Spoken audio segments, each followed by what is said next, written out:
یرمیہ اور اس کا 13واں باب جو 27 آیات پر مشتمل ہے۔ خداوند نے مجھے یوں فرمایا کہ تو جا کر اپنے لیے ایک کتانی کمر بند خرید لے اور اپنی کمر پر باندھ، پر اسے پانی میں مت بھگو۔ سو میں نے خداوند کے کلام کے موافق ایک کمر بند خرید لیا اور اپنی کمر پر باندھا، اور خداوند کا کلام دوبارہ مجھ پر نازل ہوا اور اس نے فرمایا کہ اس کمر بند کو جو تو نے خریدا اور جو تیری کمر پر ہے لے کر اٹھ اور فرات کو جا اور وہاں چٹان کے ایک شگاف میں اسے چھپا دے۔ چنانچہ میں گیا اور اسے فرات کے کنارے چھپا دیا جیسا خداوند نے مجھے فرمایا تھا، اور بہت دنوں کے بعد یوں ہوا کہ خداوند نے مجھے فرمایا کہ اٹھ، فرات کی طرف جا اور اس کمر بند کو جسے تو نے میرے حکم سے وہاں چھپا رکھا ہے نکال لے۔ تب میں فرات کو گیا اور کھودا اور کمر بند کو اس جگہ سے جہاں میں نے اسے گاڑ دیا تھا نکالا، اور دیکھ وہ کمر بند ایسا خراب ہو گیا تھا کہ کسی کام کا نہ رہا۔ تب خداوند کا کلام مجھ پر نازل ہوا کہ خداوند یوں فرماتا ہے کہ اسی طرح میں یہودا کے گھمنڈ اور یروشلیم کے بڑے غرور کو نیست کروں گا۔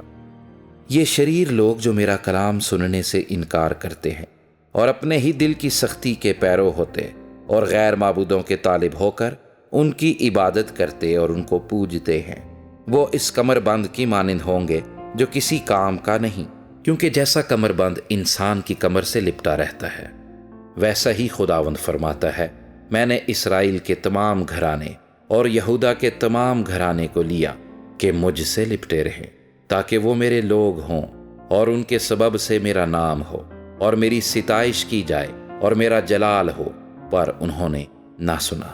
پس تو ان سے یہ بات بھی کہہ دے کہ خداوند اسرائیل کا خدا یوں فرماتا ہے کہ ہر ایک مٹکے میں بھری جائے گی، اور وہ تجھ سے کہیں گے کیا ہم نہیں جانتے کہ ہر ایک مٹکے میں بھری جائے گی؟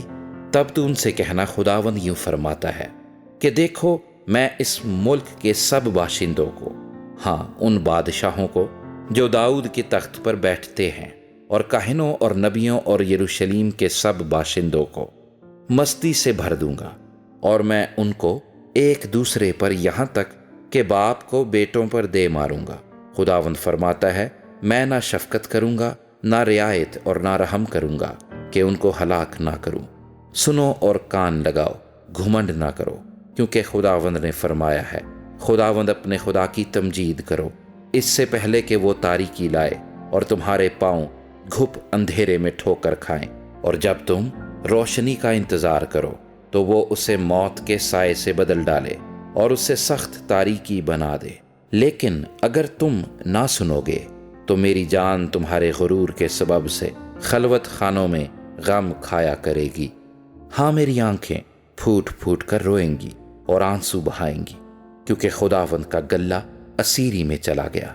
بادشاہ اور اس کی والدہ سے کہہ کہ عاجزی کرو اور نیچے بیٹھو، کیونکہ تمہاری بزرگی کا تاج تمہارے سر پر سے اتار لیا گیا ہے۔ جنوب کے شہر بند ہو گئے اور کوئی نہیں کھولتا، سب بنی یہودا اسیر ہو گئے، سب کو اسیر کر کے لے گئے۔ اپنی آنکھیں اٹھا اور ان کو جو شمال سے آتے ہیں دیکھ، وہ گلہ جو تجھے دیا گیا تھا، تیرا خوشنما گلہ کہاں ہے؟ جب وہ تجھ پر ان کو مقرر کرے گا جن کو تو نے اپنی حمایت کی تعلیم دی ہے، تو تو کیا کہے گی؟ کیا تو اس عورت کی مانند جسے درد ذے ہو درد میں مبتلا نہ ہوگی؟ اور اگر تو اپنے دل میں کہے کہ یہ حادثے مجھ پر کیوں گزرے؟ تیری بد کرداری کی شدت سے تیرا دامن اٹھایا گیا اور تیری ایڑیاں جبرن برہنہ کی گئیں۔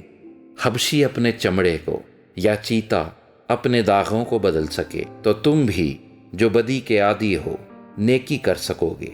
اس لیے میں ان کو اس بھوسے کی مانند جو بیابان کی ہوا سے اڑتا پھرتا ہے تتر بتر کروں گا۔ خداوند فرماتا ہے کہ میری طرف سے یہی تیرا بکھرا، تیرا نپا ہوا حصہ ہے، کیونکہ تو نے مجھے فراموش کر کے بتلان پر توکل کیا ہے۔ پس میں بھی تیرا دامن تیرے سامنے سے اٹھا دوں گا تاکہ تو بے پردہ ہو۔ میں نے تیری بدکاری، تیرا ہنہنانا، تیری حرام کاری اور تیرے نفرت انگیز کام جو تو نے پہاڑوں پر اور میدانوں میں کیے دیکھے ہیں۔